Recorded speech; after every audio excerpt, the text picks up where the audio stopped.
This map illustrates the global prevalence of fatty liver disease. Across different continents, the rate ranges from 25 to 44% of the population. That adds up to roughly 1.6 billion people worldwide, with incidence rising in every single country.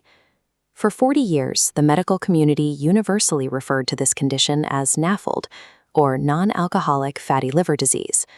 The clinical flaw of the NAFLD terminology is that it was a diagnosis of exclusion.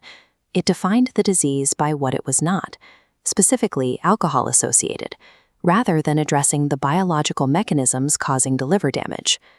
Relying on a negative definition for 4 decades obscured the active biological drivers of the world's most common liver disease. This diagnostic blind spot forced an international consensus to rewrite the rules. In 2023, an international consensus redefined and renamed the condition to MASLD, which stands for Metabolic Dysfunction-Associated Steatotic Liver Disease. This name change realigns clinical definitions with the disease's underlying metabolic pathology. This diagnostic flowchart details the new criteria. A patient must present with hepatic steatosis alongside at least one of 5 cardiometabolic risk factors. Under adult criteria, these include elevated body mass index, fasting glucose, high blood pressure, high triglycerides, and low HDL cholesterol. This network diagram visualizes how MASLD is an integral component of metabolic syndrome. The condition is interconnected through bidirectional relationships with dyslipidemia, insulin resistance, hypertension, and central obesity. The most severe consequence of this bidirectional web is that until a patient reaches end-stage cirrhosis, they are statistically more likely to die of cardiovascular disease than from a liver-related event. The MASLD definition forces the medical community to stop treating the liver as an isolated organ and start treating it as a central mode in systemic metabolic failure. MASLD is a dynamic, progressive histological spectrum, meaning the cellular structure of the tissue changes over time. This slide shows the baseline stage, steatosis, characterized by simple lipid droplets, marked by an asterisk.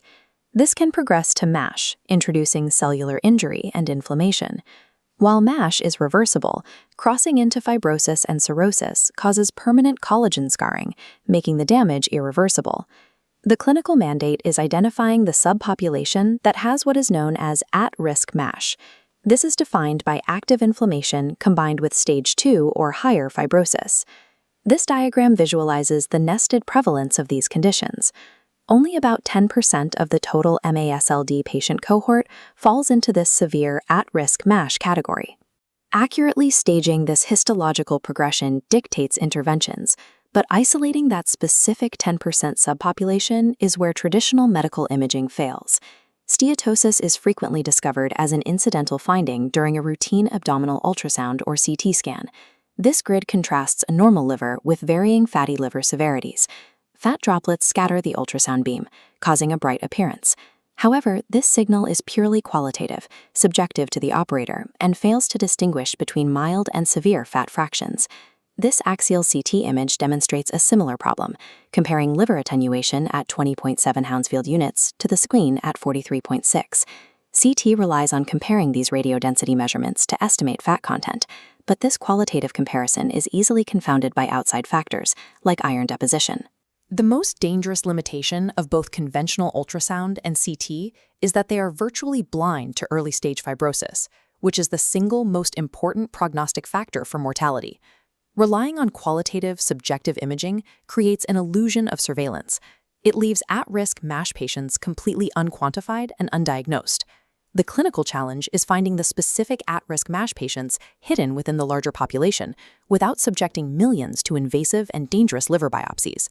This word cloud illustrates the current proliferation problem in hepatology. The medical market is flooded with dozens of unverified blood, imaging, and omics-based diagnostic tests.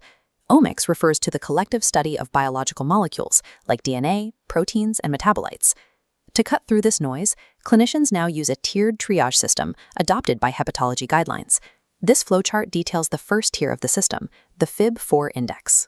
FIB-4 is an acronym for Fibrosis-4, a non-invasive scoring system that calculates a score using a patient's age, liver enzyme levels, and platelet counts to estimate the extent of liver scarring. The flowchart maps directly to patient care pathways. it separates low-risk patients who remain in primary care from intermediate and high-risk patients who require immediate hepatology referral and advanced imaging. This algorithmic blood test acts as a vital filter. It narrows down the massive patient population to the specific cohort that requires the precision of quantitative imaging. For those high-risk patients, the standard of care abandons qualitative observation in favor of quantitative physical tissue measurement. This grayscale MRI map displays a precise 12.0% fat fraction. MRI-PDFF stands for proton density fat fraction, which measures the ratio of fat to water signals in the tissue and is the current gold standard for directly measuring hepatic steatosis. The technique relies on nuclear magnetic resonance physics. Because fat and water protons precess or spin at different frequencies, the MRI can mathematically separate their signals to generate direct quantification maps. The result is a reproducible and objective measurement from 0 to 100% of the exact liver fat content, immune to subjective visual bias. This colored 2D stiffness map indicates a tissue stiffness of 2.0 kilopascals. It is generated by MRE, which stands for magnetic resonance elastography, a technique that maps the mechanical properties of the organ. During an MRE scan, a mechanical device propagates shear waves directly through the patient's liver tissue. As these waves hit rigid, scarred tissue, their speed changes. The MRI translates the speed of these waves into a spatial map of tissue stiffness, measured objectively in kilopascals. A kilopascal, or kPa, is a unit of pressure used here to quantify physical tissue stiffness. This full multiparametric grid demonstrates how these quantitative tools are combined. It displays MRI-PDFF maps and MRE stiffness maps side by side to provide a comprehensive view of the organ's health.